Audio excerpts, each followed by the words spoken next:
هذه إذاعة الوفاق، صوت الجماهير الإريترية.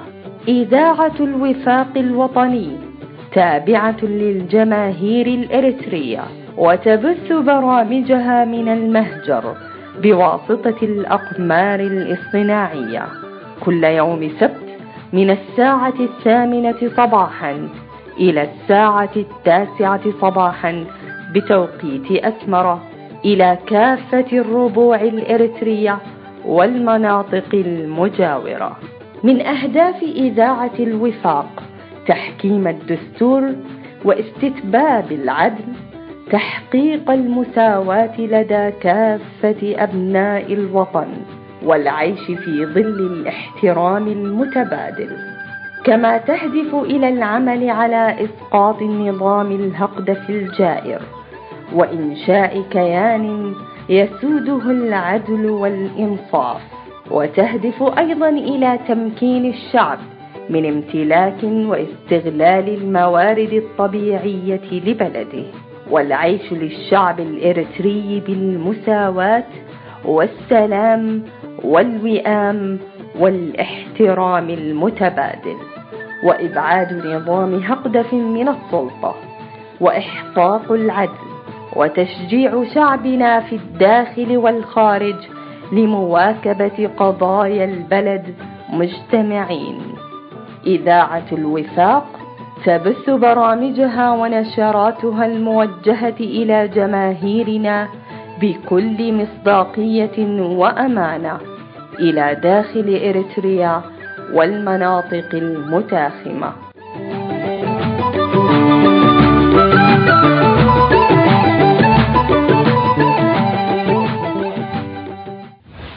مرحبا بكم مستمعين الكرام مع إشراقة شمس كل سبت من إذاعتكم صوت الوفاق الوطني الأريترية.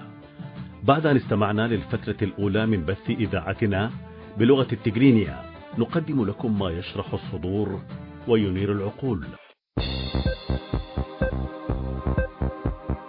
هذه إذاعة الوفاق الوطني الإريتري. الله أكبر الله أكبر الله أكبر، لا إله إلا الله، الله أكبر الله أكبر ولله الحمد. السلام عليكم ورحمة الله تعالى وبركاته، وطابت أوقاتكم أينما كنتم. بادئ ذي بدء، وبمناسبة حلول عيد الأضحى المبارك نتقدم إليكم بأحلى التهاني والتبريكات، سائلين المولى عز وجل أن يعيده عليكم وعلى الأمة العربية والإسلامية باليمن والمسرات.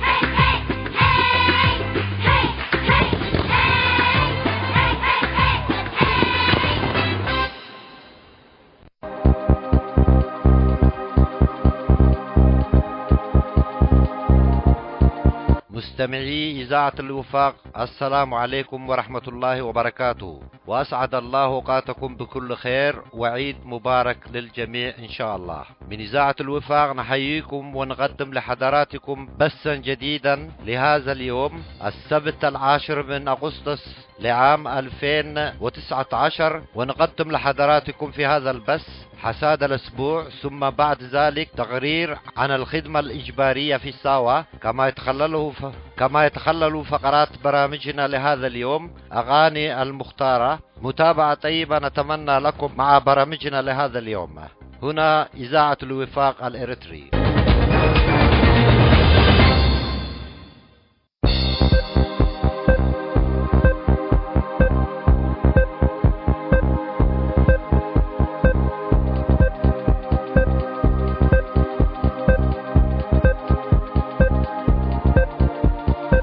هذه إذاعة صوت الوفاق الوطني الإريترية.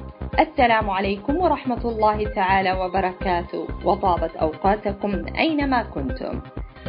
في هذا اليوم السبت 9 من ذي الحجة لعام 1440 هجرية، 10 من شهر آب أغسطس لعام 2019 ميلادية، نقدم لكم حصاد هذا الأسبوع ونبدأها بالعناوين. أعضاء في الكونغرس الأمريكي ينددون بتدني مستوى حقوق الإنسان داخل إريتريا. فيضانات ورياح موسمية شديدة تجتاح معسكر أساهيتا للاجئين الإريتريين، أوقعت خسائر بشرية ومادية كبيرة.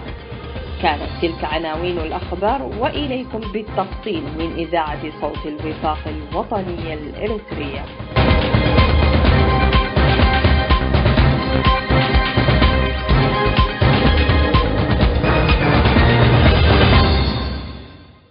أعرب مجموعة من أعضاء الكونغرس الأمريكي يتضمنهم السيد يوسف ناغوسي وهو من أصل إريتري، والسيدة إلهان عمر وهي من أصول صومالية، أعربوا عن استيائهم وتنديدهم بالحالة المزرية لحقوق الإنسان والحريات داخل إريتريا، وأعربوا عن معارضتهم للأساليب التي يستخدمها النظام الإريتري لتحسين حقوق المواطن الإريتري.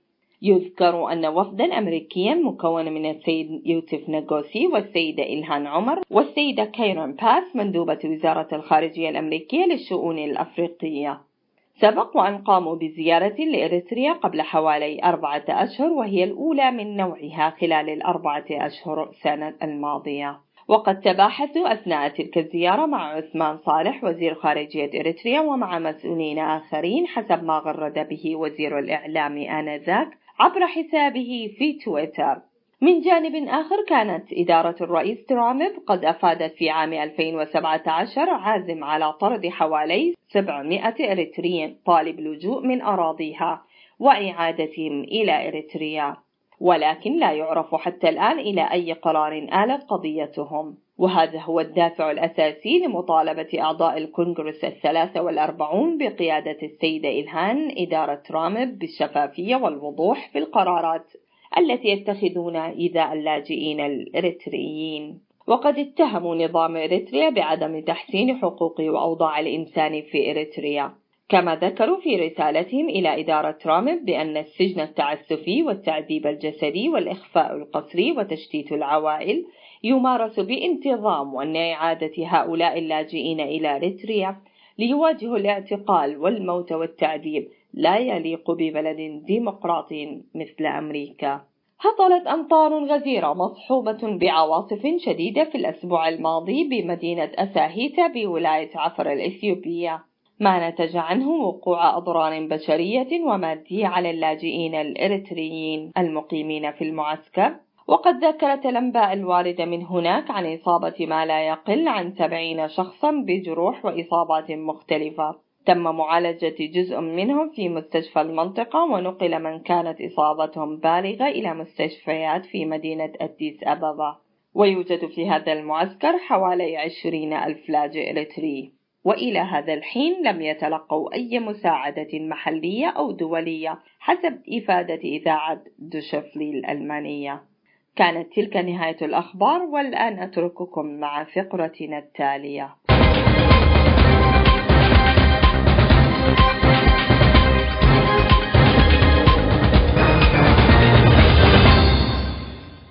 التجنيد في إريتريا، السخرة والاستعباد الجنسي واجب وطني.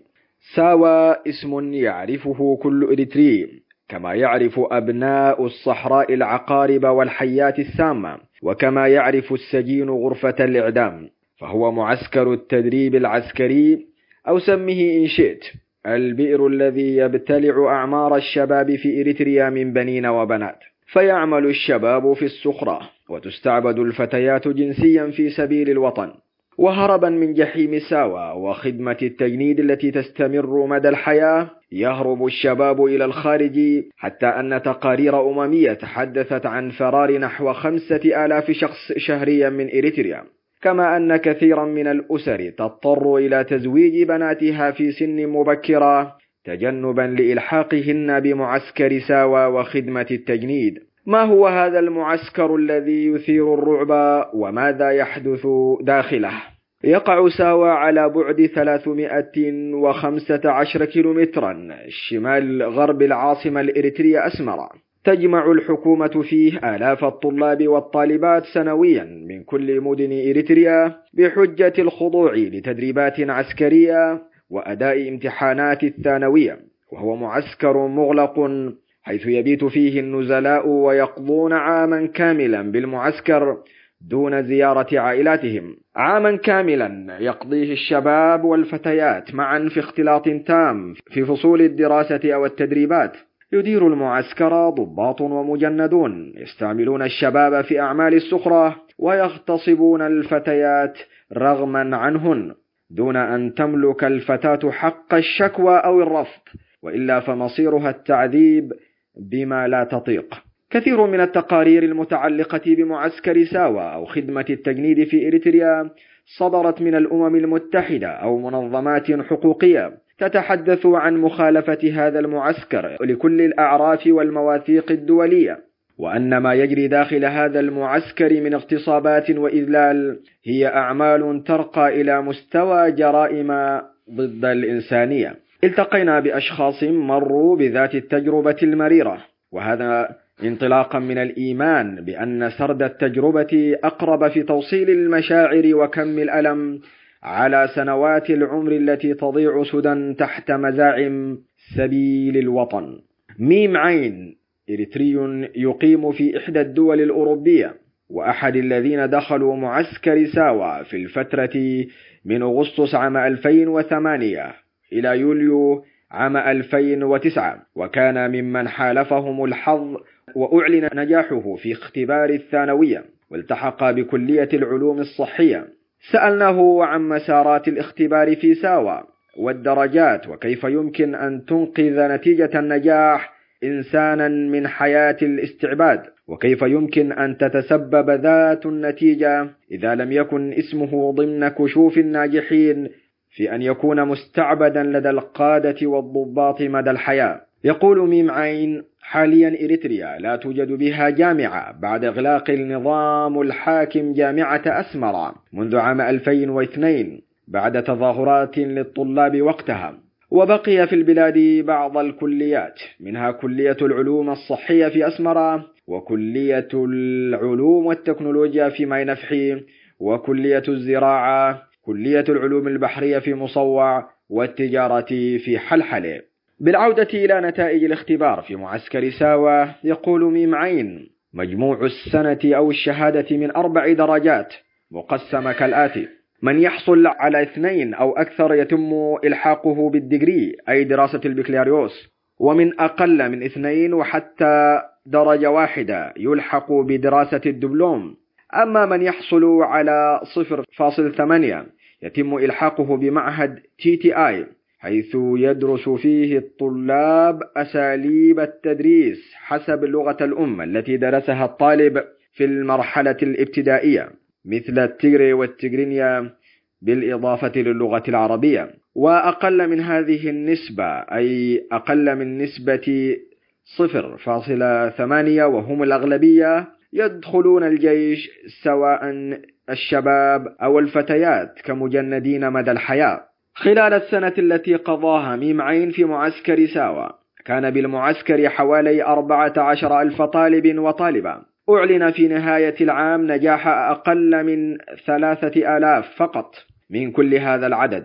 الناجحون يتم توزيعهم للدراسة حسب درجاتهم بين الكليات والدبلوم، أما الراسبون فيتم إلحاقهم بالعسكرية، وهنا يبدأون رحلة حياة جديدة من الذل والعبودية والسخرة دون مقابل، وكله تحت اسم خدمة الوطن. وكانت كثير من الفتيات تصاب بمرض يسمى في اللغة التيغرينية بلوطي أي تغيير اتجاه، ناهيك عن حالات الانتحار هربا من جحيم المعسكر. من حكايات معسكر ساوى إريتري آخر الحروف الأولى من اسمه سين جيم سرد حكايته مع معسكر ساوى قائلا: حكايتي مع هذا المعسكر بدأت عام 2010، وبعد انتهائي من دراسة الصف 11 وقتها عمري كان بين 16 و17 عاما، ولا بد من الالتحاق بمعسكر ساوى لدراسة الصف 12، وبجانب الدراسة نخضع لتدريبات عسكرية. تابع سينجيم: كنا حوالي 18,000 طالب وطالبة، ومنذ أول يوم لنا بالمعسكر كان يتم التعامل معنا بالسب والضرب والعقاب والتعذيب، حتى مع الفتيات، كأننا في حياة عسكرية تامة.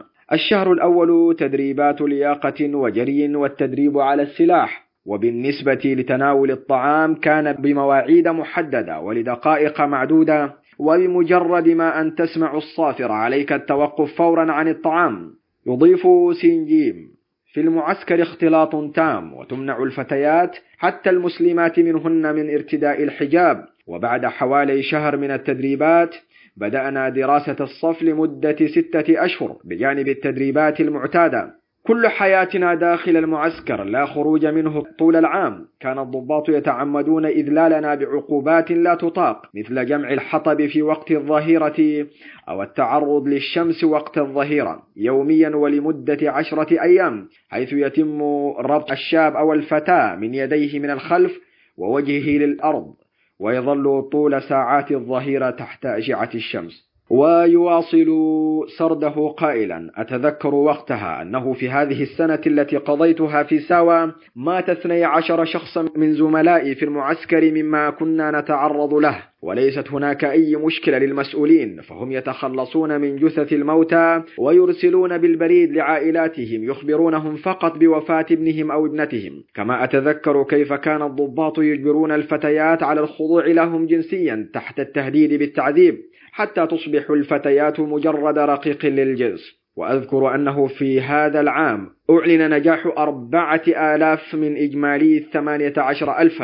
واختتم سينجين بقوله: أعلنت النتيجة وكنت ممن حالفهم الحظ بالنجاح، فتم إلحاقي بدراسة دبلوم الزراعة، وبعد إنهاء دراستي وزعوني للعمل بالتدريس مقابل 700 نقفة شهريا، وهو مبلغ لا يكفي في مواصلات الأسبوع.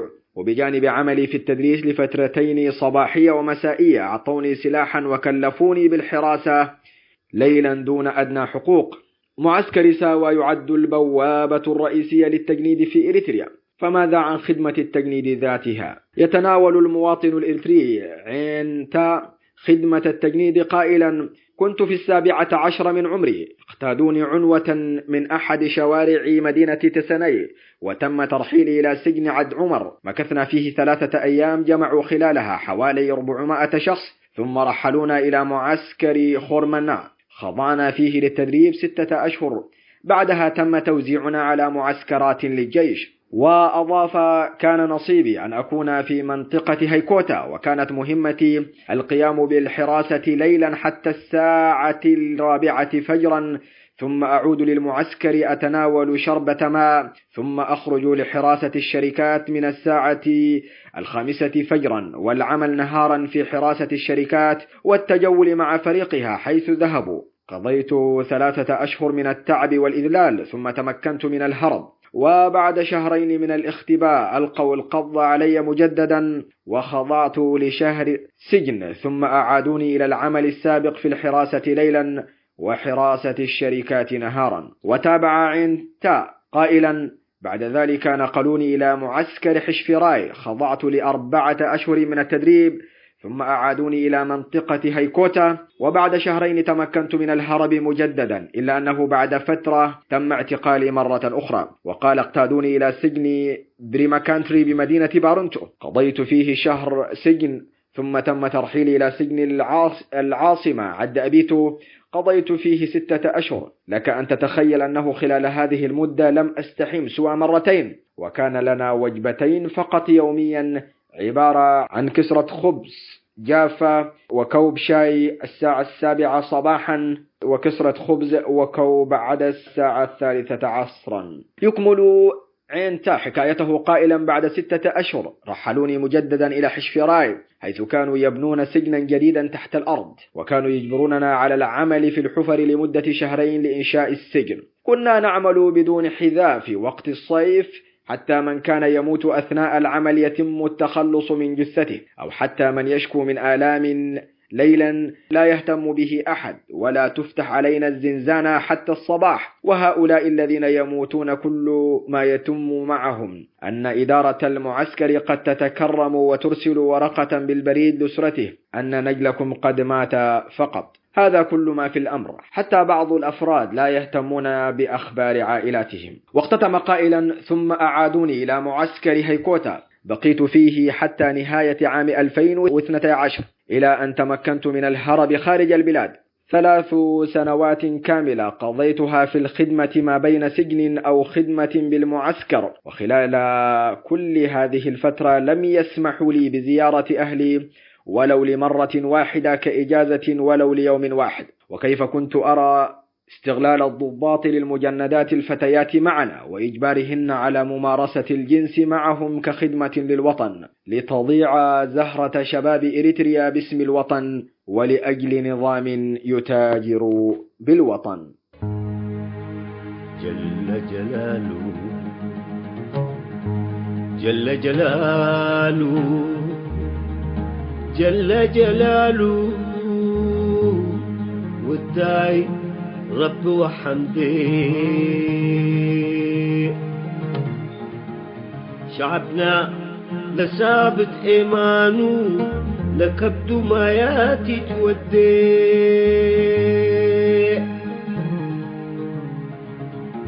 رب لك بقدي بامير حتى أسمرا، رب لك بقدي بامير حتى أسمرا.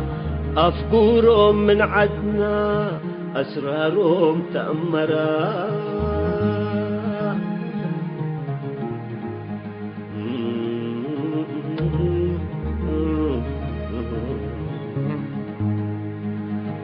شعبنا أسفروا علمانا قاتلوا وأقششت آسروا.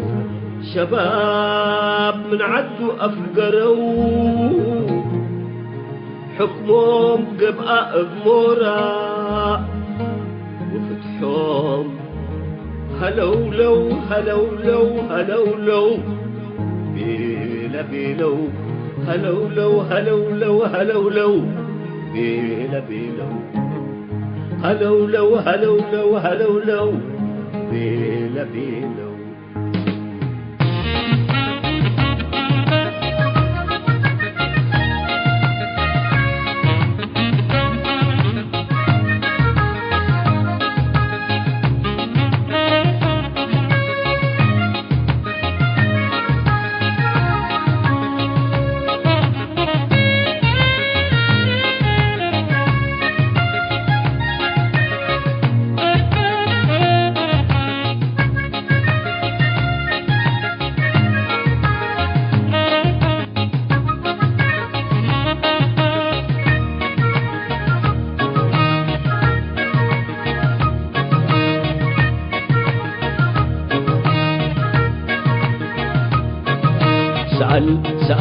سأل حناتو ثورة ودينا ولا تقلت فدينا.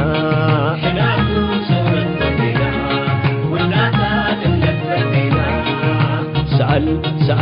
سأل حناتو ثورة ودينا ولا تقلت فدينا. حناتو ثورة ودينا ولا تقلت فدينا. إريتريا عدناتا الذي بولينا نشق نزلنا نتهاجل تاريخنا. ناشف يلا عزما يوم شهداء لثورتنا. يا هو كف ما تكفل نقبل له مدرنا نقبل له قبيلنا نقبل له مدرنا نقبل له قبيلنا.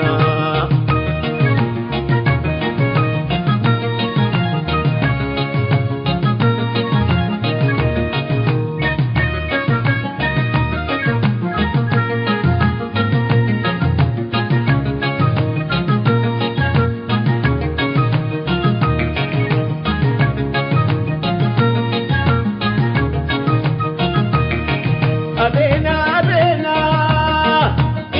نستسلم أبينا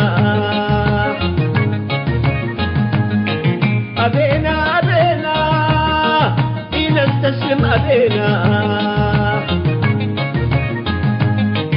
بدير ما توزعنا كثورة ودينا بدير ما جلبنا كثورة ودينا جلاب فتح جلاب سلام جلاب فتح جلاب سلام سلام سلام كريستيان وإسلام سلام سلام كريستيان وإسلام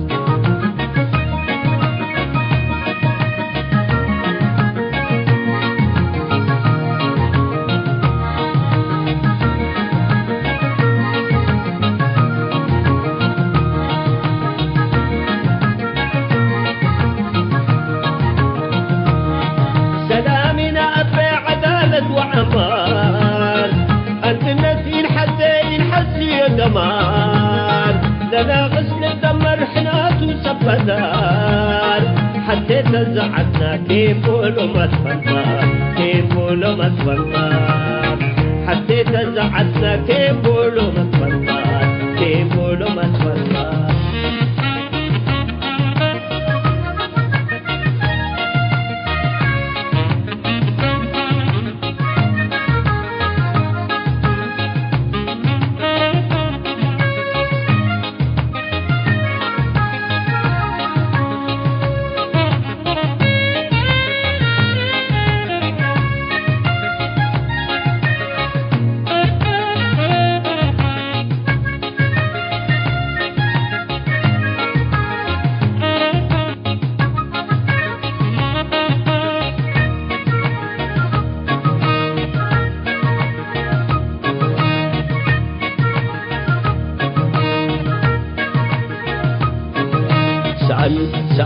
سأل حناتو ثورة ودينا ولا تدقلت بدينا حناتو ثورة ودينا ولا تدقلت بدينا سأل حناتو ثورة ودينا ولا تدقلت بدينا حناتو ثورة ودينا ولا تدقلت بدينا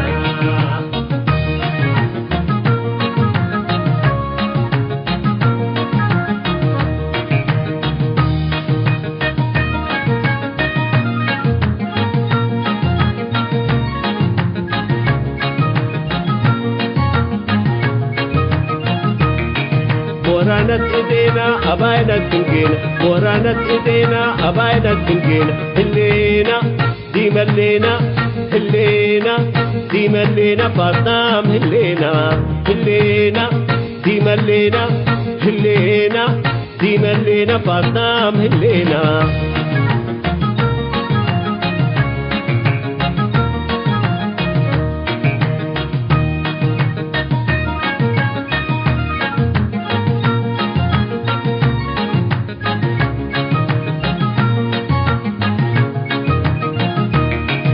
ورانت ايدينا اباينا تنجينا ورانت ايدينا اباينا تنجينا هلينا دي ملينا فاطام هلينا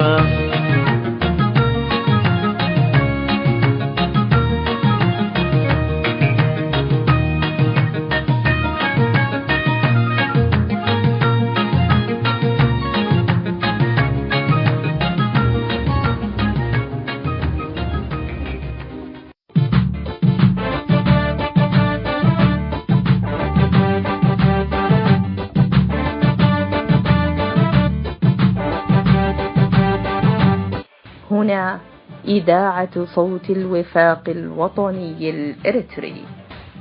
مستمعين الأفاضل، إلى هنا وتنتهي بث برامج إذاعة الوفاق المعدة والمقدمة لهذا اليوم. باسمي ونيابة عن أسرة المحطة أشكر حسن متابعتكم، على أمل اللقاء بكم يوم السبت القادم إن شاء الله تعالى، ودمتم في رعاية الله وحفظه. هذه إذاعة الوفاق، صوت الجماهير الإريترية.